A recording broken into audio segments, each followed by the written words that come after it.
आदरणीय के पाठक जी का पत्र आया कि कैबिनेट में बिहार विद्यालय विशेष शिक्षक नियमावली को स्वीकृति मिल गई है। तो स्वाभाविक सा बात है कि जो लाखों हमारे शिक्षक भाई बहन ने जो सुझाव दिया था, तो वो सुझाव का पर अमल हुआ होगा। निश्चित रूप से हितबद्ध से जब सुझाव मांगा गया था, सुझाव पर अमल हुआ होगा। लेकिन जब ये प्रारूप आया 5 बजे के बाद, अधिसूचना जो मिला शिक्षा विभाग के द्वारा जो जारी किया गया बिहार सरकार के द्वारा, तो जो अधिसूचना जारी हुआ उसके बाद जब उसका अध्ययन और अवलोकन हम लोग किए, तो उसमें कई त्रुटियां नजर आई। कुछ लोग जब इस नियमावली को पढ़ेंगे तो इसमें भी लिखा हुआ है, बिहार राज्य विद्यालय अध्यापक नियमावली 2023 के तहत नियुक्त किए गए विद्यालय अध्यापकों के समान करने हेतु निम्नलिखित नियमावली बनाते। मतलब वही नियमावली के समान करने के लिए ये नियमावली बनाया गया। मतलब आपको राज्यकर्मी का दर्जा नहीं मिलेगा, इस सब का बेकार का बात करने का कोई मतलब नहीं बनता है।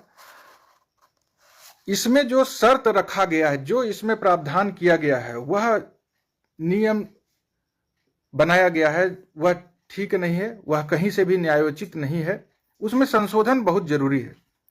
अब माननीय मुख्यमंत्री जी के संज्ञान में किस तरह से लाया गया था कैबिनेट से पहले, ये तो अब देखा जाएगा, बातचीत होगी तो फिर इस पर विचार किया जाएगा। लेकिन सबसे बड़ा बात जो है, बहुत ज्यादा किसी भी चीज को लेकर के ना तुरंत में विचलित नहीं होना चाहिए। आप एक पड़ाव पार किए हैं, कैबिनेट में नहीं लग रहा है मुहर, कैबिनेट में नहीं लग रहा है मुहर, कैबिनेट में नहीं लग रहा है, शांति अपना सब लोग इसी इंतजार, कैबिनेट में लग गया।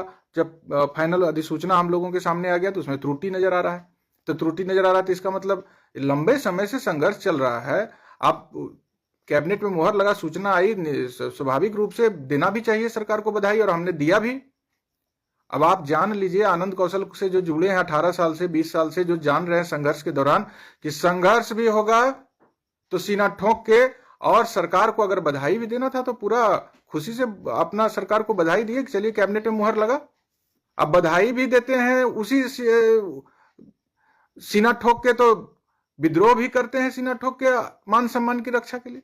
लेकिन अभी सरकार ने कैबिनेट में जो स्वीकृति प्रदान की है, उसके बाद जो अधिसूचना जारी किया गया, उसका जब अध्ययन किए शाम में, तो इसमें लगा कि बहुत सारा त्रुटि रह गया है। अब इस त्रुटि के लिए अब 26 को आप समझ लीजिए कि कैबिनेट में स्वीकृत हुआ, शिक्षा विभाग के द्वारा शाम में अधिसूचना जारी की गई, तो आप समझिए कि कितना तत्परता के साथ और कितने इसको गंभीरता से लेते हुए तुरंत 27 तारीख को माननीय मुख्यमंत्री जी के संज्ञान में तमाम चीजों को लाया गया। और माननीय मुख्यमंत्री जी के संज्ञान में हम लोग विभिन्न माध्यम से लाने का प्रयास कर रहे थे। उसी दौरान 27 तारीख को तमाम आपके जो शिक्षक प्रतिनिधि हैं, जो शिक्षक निर्वाचन क्षेत्र से चुनाव जीतते हैं और जीत करके आप लोगों के लिए संघर्ष करते हैं, आप लोगों के को न्याय दिलाने के लिए प्रयासरत रहते हैं, उन्होंने तुरंत 26 तारीख को हुआ और उसमें त्रुटि पाया गया। 27 तारीख को ही माननीय मुख्यमंत्री जी से दर्जन के संख्या में माननीय एमएलसी मिलते हैं। उसमें हम आपको कोसी स्नातक निर्वाचन क्षेत्र के एमएलसी आदरणीय संजीव कुमार सिंह, तिरहुत के माननीय एमएलसी संजय कुमार सिंह के साथ कई सत्ताधारी दल के एमएलसी गए और माननीय मुख्यमंत्री जी से मिला। इसमें लिखते हैं, और दूसरा कि बशर्ते कि नियम 4 के तहत सक्षमता परीक्षा उत्तीर्ण करने पर ये विशिष्ट शिक्षक बिहार राज्य अध्यापक नियमावली 23 के अधीन नियुक्त विद्यालय अध्यापकों के वेतन एवं लाभ पाने हेतु पात्र होंगे। तो कहां से कहते हैं कि जो बीपीएससी के लिए जो नियमावली बना है, अध्यापक नियमावली, और आप में दोनों तो बराबर हो जा रहा है, सब वेतन और लाभ आपको बराबर मिलेगा। बशर्ते क्या जो इसमें कुछ बातें अंकित की गई है वो त्रुटिपूर्ण है, तो उसमें संशोधन जरूरी है। कहीं से ऐसा नहीं है कि आपको जो है सो राज्यकर्मी का दर्जा नहीं मिलने जा रहा है। परीक्षा का जो बात है, हम लोग कह रहे थे, हम 1 लाख से अधिक शिक्षकों ने कहा कि हम लोग परीक्षा पास हैं, नहीं होना चाहिए, लेकिन फिर भी परीक्षा की बात आई है इसमें, तो आई है तो उसको देखा जा रहा है। जो व्यापार करता है वो जब 1 करोड़ रुपया कमाता है तो उसकी बेचैनी बढ़ जाती है 2 करोड़ कमाने के लिए। आज हम लोग जब यहां तक पहुंचे हैं तो अब इसमें जो त्रुटि है उसको सुधार करवाने के लिए फिर हम लोग यहां से जो आगे सुधार करवा के बढ़ेंगे, तो जो बीपीएससी वाले शिक्षक 94-95 में बहाल थे, 9300 से 34,800 के स्केल, वो स्केल हम लोग लेना चाहेंगे और लेंगे फिर हम लोग पुराना पेंशन अभी तुरंत लागू कराने के लिए आगे बढ़ेंगे। तो ये तो चलता रहेगा संघर्ष, और संघर्ष में कभी कुछ उपलब्धि हासिल होगी, कभी कुछ परेशानी बढ़ेगी। तो ये सब चीज से घबराना नहीं है। आप इतना मान के चलिए कि जो भी आपको लगता है इस नियमावली में त्रुटि, मेरे भाई मेरे बहन, उसको इस कमेंट के माध्यम से अपने कमेंट, अपनी प्रतिक्रिया दीजिए फेसबुक लाइव के माध्यम से, और हम लोग आपकी बातों को, अब सरकार कह दिया है कि शिक्षा विभाग ने पत्र जारी कर दिया है कि कोई संगठन का सदस्य नहीं बन सकते हैं, कोई अपना प्रतिक्रिया नहीं दे सकते हैं, कोई जो है सो किसी तरह के इस संघीय गतिविधि में नहीं। तो क्या दिक्कत है? हम तो नौकरी इसीलिए छोड़, हम तो जान रहे थे कि कभी कभी जो है अधिकारी महोदय जो है सो बहुत ज्यादा सताने का प्रयास करते, तो हम तो नौकरी छोड़ दिए हैं कि भाई नौकरी छोड़ के शिक्षक की सेवा कर रहे हैं, कोई आपके नियम को नहीं तोड़ रहे हैं।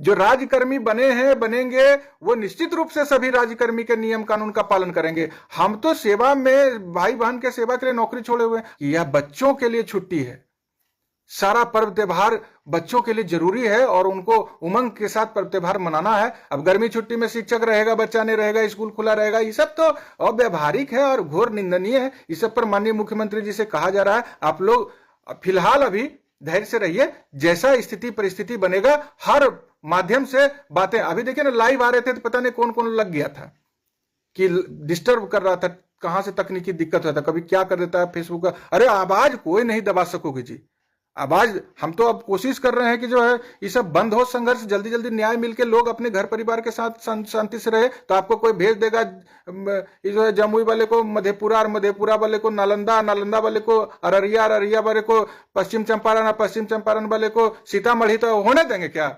सब कुछ नहीं होगा। हमको पूर्ण विश्वास है कि माननीय मुख्यमंत्री जी ये तमाम जो विसंगति है इस नई नियमावली में, उसको बिहार विद्यालय विशेष शिक्षक नियमावली 2023 में उसको जो है सो सुधार करेंगे और संबंधित प्राधिकार को सुधार करने के लिए निर्देशित करेंगे।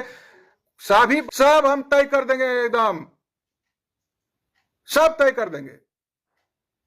और आप समझ लीजिए कि जब सर से पानी ऊपर होगा ना तो फिर कुछ नहीं, बस आप लोग को पहुंच जाना है। अब कौन क्या होगा सब देख लेंगे, कहां क्या है नहीं। इसलिए अभी नहीं बेचैन होना है, अभी एकदम बहन से कहेंगे कि आप लोग जो इस बरसों से जो इंतजार कर रहे थे ट्रांसफर का, आपको आपके घर के पास ट्रांसफर हो। और सरकार भी तो यही चाहती, विभाग भी तो यही चाहता है कि विद्यालय से 15 किलोमीटर के दूरी में आप रहिए। तो यही जो कहता है कि आप 3 जिला का ऑप्शन दीजिए और वहां आपको भेज देंगे। अरे 20 साल से नौकरी में है, अभी नई नई बहाली नहीं हुई, सब अपना बाप माए दुनियादारी, मतलब अपना घर छोड़ दें, अब भाड़ा वाला घर खोजने लगे हैं। क्या मतलब? ये सब व्यवहारिक बात है कि नियत से जो नियमावली में कुछ प्रावधानों को अंकित किया गया, लाया गया है, उसको हटाना पड़ेगा, उसको विलोपित करना पड़ेगा। और आप रखिए विश्वास, और माननीय मुख्यमंत्री जी से आग्रह कर रहे हैं, सब लोग आग्रह कीजिए।